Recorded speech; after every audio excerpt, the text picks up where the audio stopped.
Azatlyk radiosynyň geçen anyny güni lewapdy turan weýrançylykly tupanda Türkmenawadyň bir ýaşaýjysynyň helak bolandygy baradaky habaryndan soňra merhumyň Islam mekdebi onuň izinde galan maşgalasyna himayet etdi. Bu ağırlykda harasatdan bir hepde töweregi wagtyň geçendigine garamazdan sebitde şol sandy vilayatyň administrativ merkezinde güýçli şemalyň weýrançylykly netijeleri dogly aradan aýrylmady. Azatlyň yerli habarçysy 19 martda Türkmenawada gelen güýçli şemalyň netijesinde 35 ýaşly Joray Frozeldiň Niyazow şaýolunyň urundan iş ýerine barýan pursady üstüne goloýdaky jaýlaryň biriniň üçeginiň gaçyp onuň şol ýerde helak bolandygyny habar beripdi. Türkmen häkimetleriniň bu ýagdaý umuman tebii harasat barada we onuň weýrançylykly netijeleri barada dymyşlygy saklaýan pursady Azatlyň yerli resmiýetleriniň Joraýewiň izinde galan gelinine we ýangy dünýä inen çagysyna himayet bermeýändigi baradaky maglumatyndan soň merhumyň sakçy bolup işlän 1-nji sport mektebiniň raýdyslyk görkezendigi belli boldy.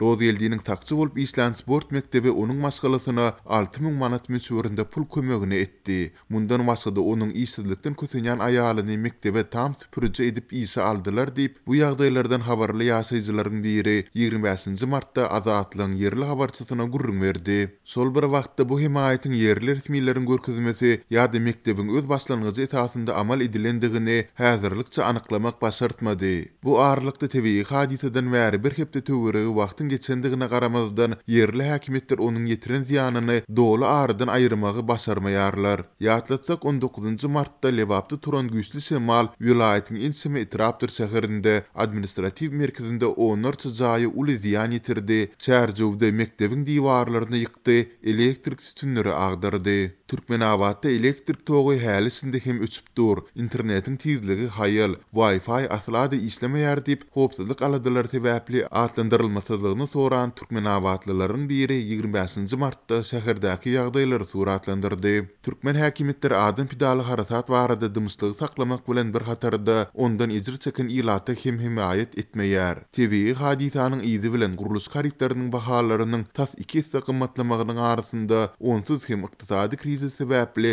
maliýet meseleleriniň kösenýändigini aýdan adamlar ziýan eten jaýlaryny, melleklerini dikeltmek meselesinde ýeke galandyklaryny aýdarlar. Tupandan 3 gün soňra prezidentiň ogly Serdar Berdimuhammedow Lewawa bir günlük sapar bilen gelse-de görnüşinden onuň diňe ýakynda açylmagy göz öňünde tutulýan iri guruluş obýektleriniň ýagdaýlary bilen tanyşyp, adaty ilatyň hal ahwaly bilen gyzyklanmandygyna çalym edýär. Şol bir wagtda habarçymyz bilen töhbetdeş bolan Türkmenawatlylar häkimetleriň hereketliligini, resmiýetleriň tebii harasatlary barada öňünden duýduruş bermeýändigini, barhana ýaýyla bolýandyklaryny belleýärler. Geçen ýylym häzirim güýçli tupan barada ilata hiç kil öňünden duýduruş berilmändi. Bu adamlar üçin garaşylmadyk ýagdaý bolýar. Indi Sähel şemal öwüstede her kim huwatir edip başlaýar diýip yerli ýaşaýjylaryň biri öz aladalaryny beýan etdi. Lewawyň vilayat we trap häkimlikleri ýokurky ýagdaýlar bilen baglylykda Azatlyk radiosynyň soraglaryna jogap bermekden ýüze wurdylar. Galy bertede Türkmen häkimetleri şu wagtda çelini geçen ýyldaky aprel tupanynyň pidalary we weýrançylyklary barada hem hiç zat habar bermediler we ejir çekenlere hiç kili kömek etmediler. Bellemeli ýeri Türkmen häkimetleriniň şol wagtky hereketsizligi daşary ýurtlardaky türkmenleriň prezident Gurbanuly Berdimuhammedowyň wezipesinden çekilmegini talap edip hökümete garşy protest şäherlerine başlamagyna sebäp bolupdy. Türkmenistanyň owa adamlarynyň tas uçdan tutma garyp düşmegine getiren mejbur zähmet ekrançylyk meýdanlaryny döwlet tebesi üçin gurnulýan galplaşdyrylan dawarlaryň dowam etdirilmegi bilen büýlem dor güýjüni saklanyp galjagy çalym edýär. Azatlyň lewapdaky habarçysynyň maglumatyna görä Tewtiň çärjew etrawyny gowa çekmek çäresi bellenen wagtyndan öň telewiziýa kameralarynyň öňüne geçirilip ýurdun ilatyny we dünýä jemgyýetçiligini görkezmek üçin öňünden ýazg edildi.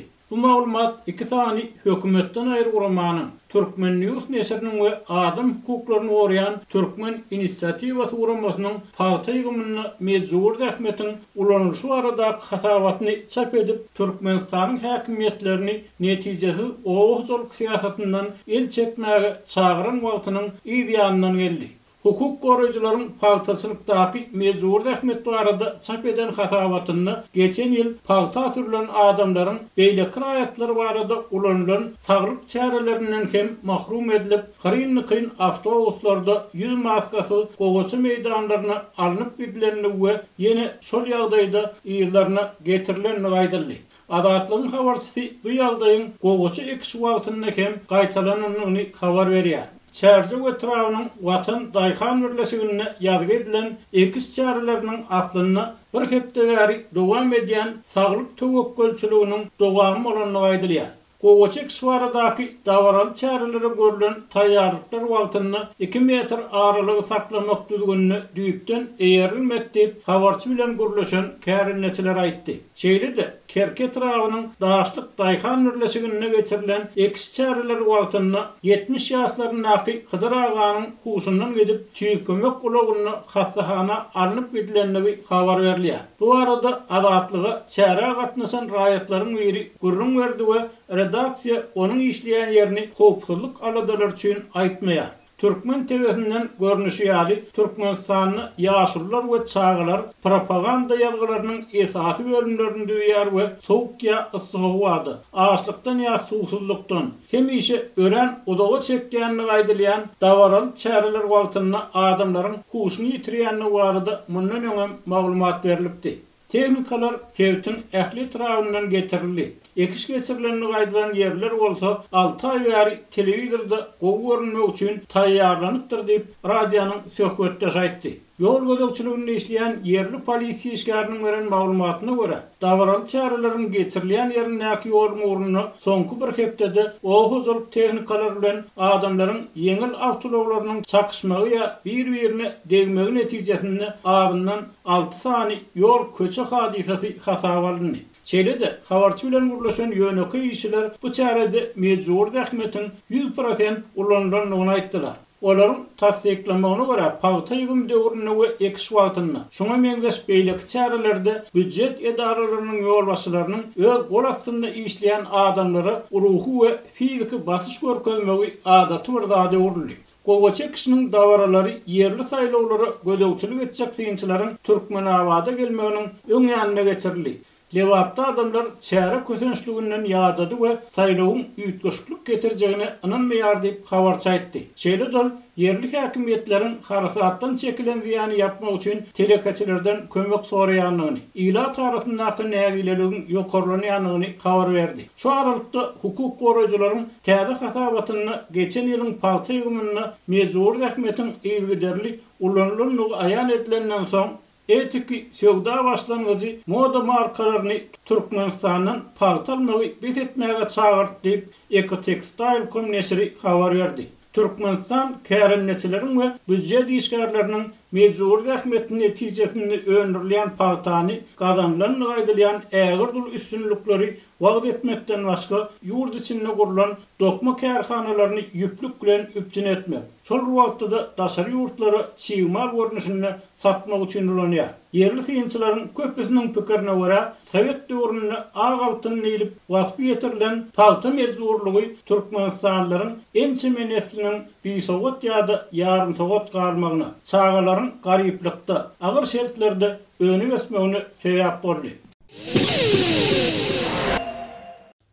2020-nji ýylyň mart aýynyň ortalaryna koronavirus keselinden gorunmak üçin öý şertlerine ýatylan arak içenden soňra Istanbulda ýoglan türkmenistanylaryň sanynyň 55-e ýetenligini Azatlyk radiosy habar beripdi. Daşary ýurtlarda käbir garaşsyz çeşmeleriň tasdiklamagyna görä, Türkiýede ýasama arakdan zäherlenip ölenleriň sany 60 adyma ýetýär. Olaryň ählisiniň Türkiýede işlemäge gelen zähmet migrantlardygy we takminan 30-50 ýaş aralygynda bolandy gaýdylýar. Türkiýede ýaşaýan aktivist Hanol Azatlyk radiosy bilen söhbetdeşigine bu waka barada şeýle diýdi. Şol döwürler Türkmenistanyň raýatlarynyň intak pandemiýa bilen gaty öwrenişmän arak pidasy bolurlar, ýagny arak pidasyna Türkmen raýatlarymyzyň bir pikiri, düşünjesi bardy.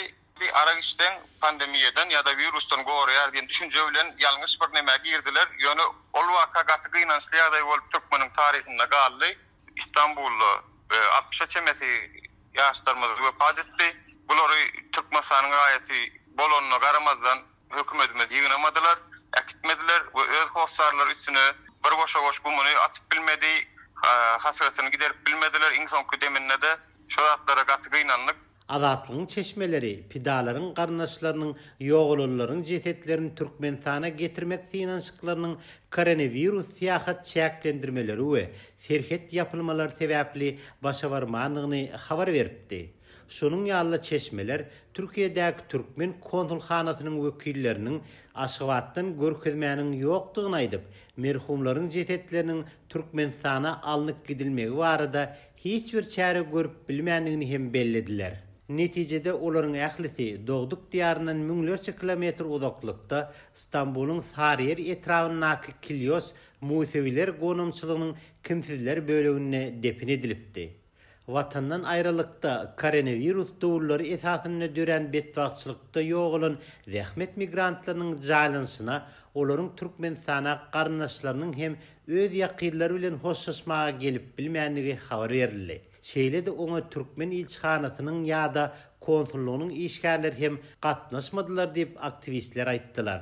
Elbetde gynançly ýagdaý. Biz hökümetimiziň ýoklugy, ýok ýarak bolup gelip görmegimiz bize iň esasy ýarany şo berýär. Bize arkamyzda hökümet durmaly. Belli bir ýerde bizim ýurdumyz bar ahyrin. Bizim Türkmenistan diýilen ýurdumyz bar. Näme üçin bizim hökümetimiz ýöne şol halkyna gerek gelenne garada durýar, ýyzda durýar.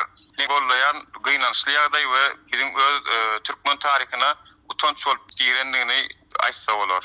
Türk Medeniýetining 2020-nji ýylda ýarydan maglumatlaryna görä, lukmalar Türkmen saly zähmet migrantlarynyň ýasama arakdan ölenligini tasdikladylar. Şeýle de bu waka bilen baglykda 5 adam bilgatlyň adam öldürmek ähtimallygyny aýplandy. Emma olaryň qadiýet işleriniň tamamlanyp, näçe adamynyň günäl tapylanlygy ýa azatlykdan mahrum edilenligi barada entek maglumat berilmedi. Hut şol pazygaly wakalardan sonra daşary ýurtlardaky Türkmen sallaryň syýasy aktivliginiň ösenligini hem bellemek gerek diýip Türkiýede ýaşaýan başga bir aktivist bayram aýtdy. Geçen yıl Türkmenistanyň Kronikasy neşri özüniň Türkiýedäki habarçysyna sallanyp, Türkmen ilçisiniň İstanbulyň häkimetlerine hat berip, olardan Türkmen sallaryň sadaka ýa-da beýleki maksatlar üçin üýşmegine ruhsat berilmezligini soranyny habar beripdi. 2020-nji ýylyň 24-nji martynda Türkmenistanyň we Türkiýanyň daşary işler ministrleri telefonna gürleşdiler. Emma Raşid Meredow bilen Mevlut Çavuşoğlu'nun Türkmen migrantlarının düşen pazygaly ýagdaý barada maslahat edip etmänligi belliden. Ýöne Azatlyk radiosynyň habarçylary bu hadise bilen bagly Türkmen prokurorlarynyň derine üçin geçen ýylyň may aýynyň başynda İstanbula sapar edenlikler barada maglumat beripdi.